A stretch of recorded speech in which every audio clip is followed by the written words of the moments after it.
A physical change occurs when a substance undergoes a change in properties but has no change in composition. So for example, in a phase change, H2O retains the same composition as a liquid and a solid, where the molecules and intermolecular forces are just rearranged. Another example is the dissociation of sodium chloride ions in an aqueous solution. The ratio of ions does not change, and if you boil off the water, you get back the solid. And a mechanical change is also a physical change, such as the breaking of glass, which is a covalent network solid composed of silicon dioxide in the amorphous state. Now, in a chemical change, substances are transformed into new substances with different compositions. And evidence of a chemical change can include the production of heat or light, formation of a gas or precipitate, and a color change can also occur. So for example, in this precipitation reaction, where a silver nitrate solution is mixed with a potassium chloride solution, well, you get the formation of a solid or a precipitate of silver chloride. Physical and chemical processes can be represented by balanced equations, and chemical equations represent chemical changes. So for example, here we have ammonia gas reacting with oxygen gas to produce nitrogen and H2O. So the atoms are rearranged into new combinations, so therefore we must have the same number of atoms before and after the chemical change occurs. And by the law of definite proportions, we must also have the same number of moles on the left and right, which demonstrates that mass is conserved in chemical reactions. So to balance this equation, we choose one atom, so balance nitrogen first, then we have 2 by 3 is 6 hydrogens, and then balance hydrogen. So now we have 3 oxygen, so we put 3 on 2 on the left. And we want to balance the equation with the smallest possible whole number, so we just multiply 3 by 2. And now you can see that the equation is balanced. Let's balance the following chemical equation.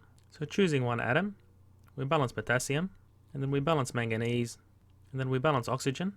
And now on the right we have 8 hydrogen, so we put 8 on the left.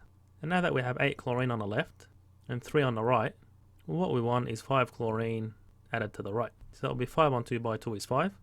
And now we can multiply 3 by 2 to get the smallest whole number that balances the equation. And now you can check each atom to ensure they're balanced. Let's balance the following chemical equation. So we just choose one atom. So balance sodium first. Then we see 2 hydrogens on the right. So we have 1 plus 1 on the left. And then for carbon, we have 1 on each side. And now for oxygen, we have 3, 6 on the left. So we have 3 plus 2 plus 1. And now you can check that each atom is balanced on both sides. We can represent chemical reactions in several forms, and we've seen a balanced molecular form. We have the same number of atoms on the left as you do on the right due to the conservation of mass. So for this type of reaction, being a precipitation reaction, you have a reaction between 2 ionic compounds in an aqueous solution to yield a precipitate. So this is a type of reaction we can represent using a complete ionic equation. So each ionic compound must be electrically neutral, and magnesium is an alkaline earth metal, so it carries a 2+ charge. And therefore each nitrate ion must carry a negative charge, because we have 2 of them. And similarly, potassium is an alkali metal, so carbonate must have a 2- charge. And for the products on the right hand side, we have a balance of charge. And now to write the complete ionic equation, the ions are dissociated before the reaction, and after the reaction we have a precipitate forming. Now to write the net ionic equation, we ignore the spectator ions, which remain dissociated before and after the reaction. We can also represent balanced chemical equations using particulate models. So on the left hand side we have the reactants, and on the right we have the products. And we draw the relative sizes of the atoms according to the periodic table trends in the atomic radii. Now in this reaction, for every 4 ammonia molecules that are consumed, 3 oxygen molecules are consumed and react to form the products. So in this particular representation, we can see that 1 oxygen is going to remain unreacted.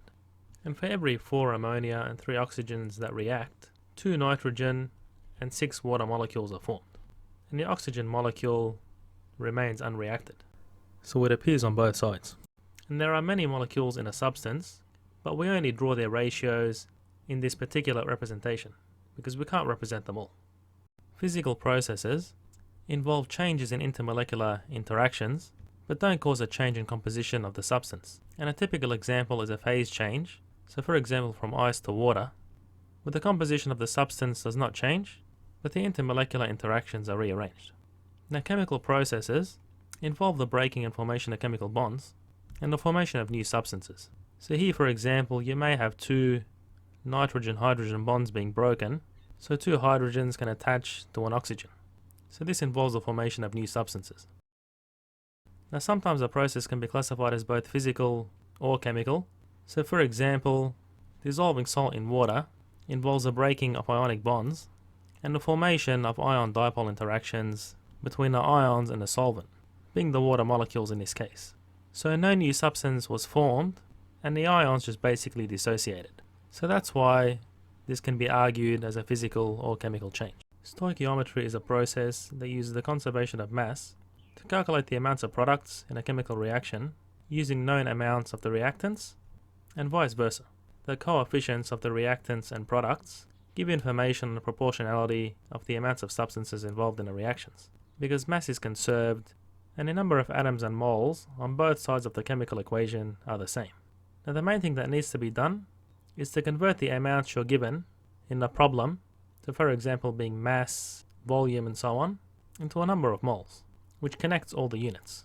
And basically stoichiometry calculations can be combined with the ideal gas law, calculations involving molarity, to be able to study gases and solutions quantitatively.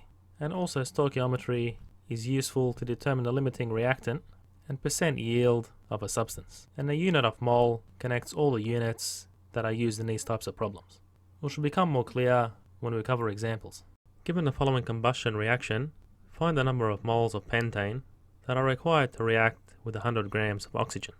And first we need to check if this equation is balanced. So we have 5 carbons on both sides, 12 hydrogens, and 16 oxygens on both sides. And now we convert the quantities that were given into moles. So the number of moles of O2 is equal to the mass in grams on the molar mass of O2. And therefore the number of moles of pentane can be obtained by recognizing every 8 moles of O2 reacts with 1 mole of pentane. And we can see that moles of O2 cancels, which gives 0.391 moles of pentane. To obtain a complete combustion reaction, where all the reactants are consumed. And here we've used 3 significant figures according to the problem. The following reaction is unbalanced. Now when the reaction occurs at standard temperature and pressure, 2.5 litres of carbon dioxide and 2 litres of H2O vapor are created. Write the empirical formula of the hydrocarbon. Assuming ideal gas behavior, so the temperature and pressure at which the products are formed is the same, so therefore the partial pressure and temperature of the products is the same.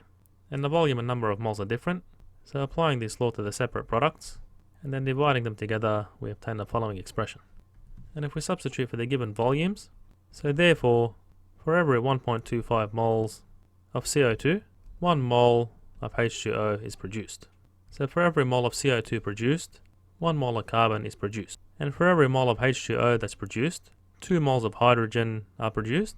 And now to get to the nearest whole number, so therefore the empirical formula of the hydrocarbon is C5H8. Given the following reaction, what is the concentration of the sodium hydroxide solution if 33 mils of 0.32 molar of sulfuric acid reacts with 37.5 mils of sodium hydroxide? So first we need to balance this equation, so we can balance sodium and then balance hydrogen. And then we need to convert the quantities we have into a number of moles. So we have the molar concentration of sulfuric acid, which is equal to the number of moles of sulfuric acid over the volume of the solution in litres. And we're asked for the concentration of the sodium hydroxide solution, so therefore the molarity is equal to the number of moles of sodium hydroxide. So every mole of sulfuric acid reacts with 2 moles of sodium hydroxide. And divide this by the litres of solution, which gives 0.56 moles per litre or molar, using 2 significant figures. 33 grams of propane reacts with 58.3 grams of oxygen. Identify the limiting reactant and find the mass of carbon dioxide that can be produced. So the first step is to verify that the equation is balanced, and then convert the quantities we have into a number of moles, which can be done by dividing the mass on the molar mass of the molecule. And if you do that, you'll obtain the following results. Now to get a complete reaction, we require 5 moles of oxygen for every mole of propane. So therefore if you multiply this by 5, the required amount of propane is greater than the amount of oxygen we have. So therefore oxygen is the limiting reactant. And now to find the mass of CO2 that can be produced, we'll first obtain the number of moles of CO2 that can be produced from the limiting reactant. So every 5 moles of O2 would yield 3 moles of CO2. And now to convert this into a mass of CO2, that we multiply by the molar mass of CO2, which you can obtain from a periodic table. which will give the following result, using 3 significant figures as were given in the problem. 14.3 grams of carbon dioxide is produced from a complete reaction between 37.5 grams of magnesium carbonate and phosphoric acid. What is the percent yield? So first we need to check that the equation is balanced, and then calculate the number of moles from the given quantities, which can be obtained by dividing the mass on the molar mass of the molecule, which you can obtain from the periodic table. And 3 moles of magnesium carbonate yields 3 moles of CO2, so converting this into a number of moles of CO2, which gives the same number of moles of CO2.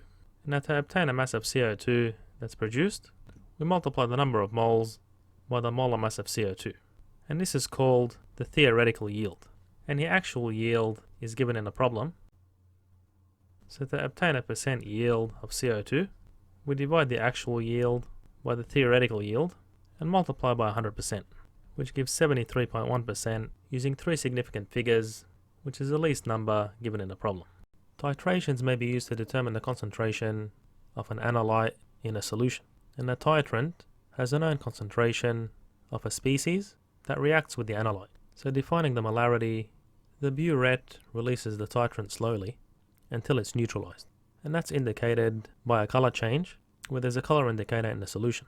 And the color change indicates the equivalence point or end point of the titration, where the analyte's completely consumed by the reactant species in the titrant. So for example, when sulfuric acid is neutralized by a strong base sodium hydroxide, it becomes neutral when the pH is 7. So we started off with some initial volume of the titrant and ended up with some volume after the color change. So therefore we can calculate the volume of the titrant in the solution, and the molarity of the titrant is known. So from this you can calculate the number of moles of the titrant in the solution, and then use the mole ratios in this reaction to calculate the number of moles, so you can calculate the molar concentration of the analyte. Acid-base reactions involve an acid donating or transferring a proton to a base, which is a Bronsted-Lowry definition. And another example is a neutralization reaction, where a strong acid reacts with a strong base to produce a salt and water. Oxidation-reduction reactions, or redox reactions, involve the transfer of 1 or more electrons between chemical species, which is indicated by the changes in oxidation numbers and the half reactions. And combustion is an important subclass of redox reactions, where a species reacts with oxygen gas. So where you have a hydrocarbon, carbon dioxide and water are the products of complete combustion. Now in a precipitation reaction, ions are mixed in an aqueous solution to produce an insoluble or sparingly soluble ionic compound. Now in a synthesis reaction, elements or simple compounds combine to form a more complex compound. And in a decomposition reaction, a single compound is split into 2 or more elements or simple compounds, typically in the presence of heat. Oxidation numbers can be assigned to atoms in reactants and products to determine which species is oxidized and which is reduced in a redox reaction. And the oxidation numbers can be determined using the groups in the periodic table. So in general, oxygen has an oxidation state of -2, and hydrogen has an oxidation state of +1. So because this is a neutral compound, then the oxidation state of phosphorus is +5. Now in a special case of hydrogen peroxide, hydrogen has an oxidation state of +1, so therefore oxygen can have a different oxidation state than -2.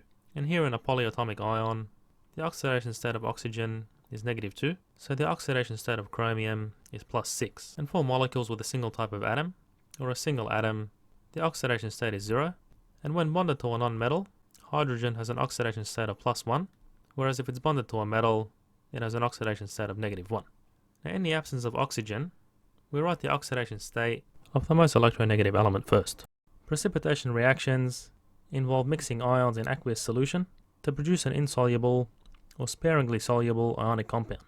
And we need to remember the following main solubility rules. So compounds with the following ions are soluble.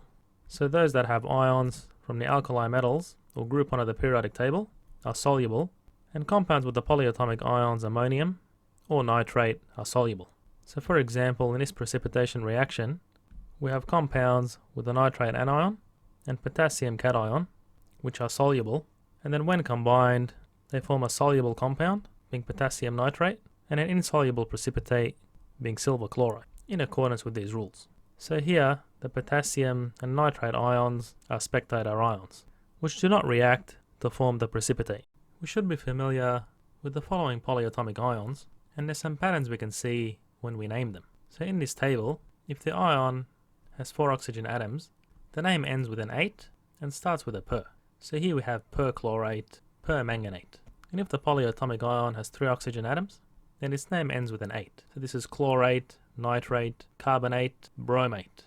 And the names of the polyatomic ions with 2 oxygen atoms end with ite. And where there's 1 oxygen atom, the name begins with hypo and ends with ite. So hypochlorite, hypobromite. And other polyatomic ions to be familiar with that don't follow these types of naming conventions are listed here. Sulfate kind of follows the above naming conventions, and the sulfate ion with the most number of oxygens has a name that ends in 8, followed by sulfite with 3 oxygens. And most of these ions have a single charge, with a few exceptions. Acid-base reactions involve an exchange of protons. So by the Bronsted-Lowry definition, acids are defined as proton donors, and bases are defined as proton acceptors. So for example, hydrobromic acid reacts with water, which is a base, that accepts a proton from the acid to yield hydronium. So here, hydronium is a conjugate acid of water, and bromide is the conjugate base of hydrogen bromide. So we can look at this as hydronium having to donate a proton to become water.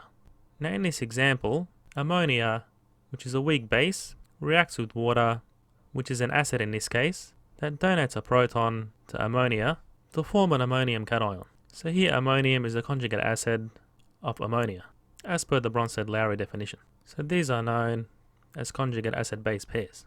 Now water can act as a base or an acid. It can accept protons and donates protons to species in an aqueous solution. To balance redox reactions, we first determine the oxidation states of each atom. So the oxidation number is equal to the charge of the ion, and 0 for neutral atoms. And now we write the redox half reactions. So copper has a change in oxidation state, and iron also changes oxidation state.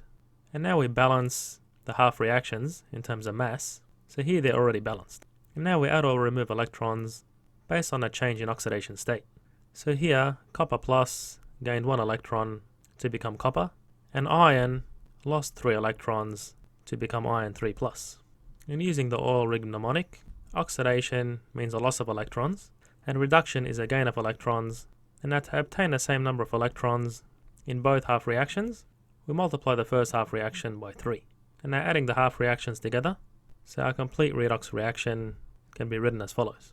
And I'll leave it for you to verify that the equation is balanced by mass and charge. To balance a redox reaction in an acidic solution, we first determine the oxidation states of each atom, using the oxidation rules that we covered previously. And now we write the redox half reactions for the elements that changed oxidation state. And now we balance each half reaction by mass, and because we're balancing in an acidic solution, when an atom is missing, we add a water molecule to the other side, and add a proton to the left. And now we balance this equation. Now carbon changed oxidation state, and we have 2 carbons, so each carbon lost an electron. And manganese changed oxidation state, where it gained 5 electrons. And using the oil ring mnemonic, we can identify the oxidation and reduction half reactions. And now to balance the electrons on both sides, we multiply the oxidation reaction by 5 and the reduction reaction by 2, which gives the following result. And now we add these together while cancelling out these electrons. And I'll leave it for you to verify that this equation is balanced by mass and charge. To balance a redox reaction in a basic solution, we first determine the oxidation state of each atom. And now we write the redox half reactions for the elements that change oxidation state. And now we balance the half reactions by mass, and where there's an atom missing, we add a water molecule on the other side, and add a proton to the left.